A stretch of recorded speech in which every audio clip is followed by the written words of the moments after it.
In today's video, I'm going to teach you how to edit a post in the Substack app. If you've published something and spotted a typo, want to swap an image, or just tighten your writing, this walkthrough will show you exactly where to go and what to tap. You'll only need the Substack app on your phone or tablet and to be signed in. A stable internet connection and the latest app update will make everything smoother, especially when you're working with media. Start by opening the Substack app and letting your workspace load. Give it a moment so your posts and recent activity appear correctly. This helps the app fetch your latest content and prevents hiccups as you move into editing. Next, head to your profile.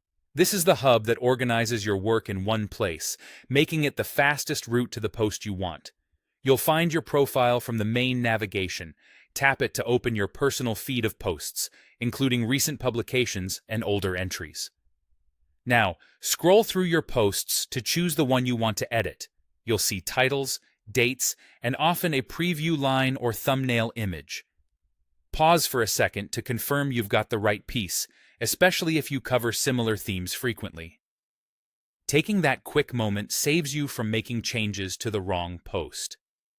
When you've found it, look for the 3 dots next to the post. Those 3 dots are the More menu, and they're your gateway to actions related to that specific piece. They usually appear near the title or in a corner of the postcard. Tap Edit. This opens the editor, where you can work directly on your post.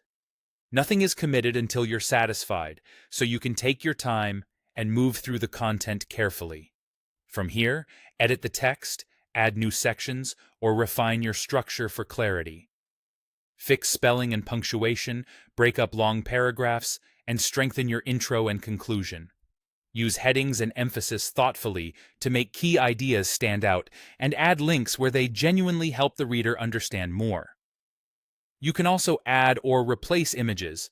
Choose clear, high-quality visuals that support your message, and consider a short caption for context. If the app offers alternative text, include a concise description to improve accessibility. Keep image sizes reasonable so your post loads quickly for readers on mobile. As you revise, aim for consistency of tone, verify names and dates, and read tricky sentences aloud to check flow. Small edits add up to a much more polished piece. And that's it. Open the app, go to your profile, scroll to your post, tap the 3 dots, choose Edit, and make the updates you need. With these steps, your Substack posts will stay sharp, accurate, and reader-friendly.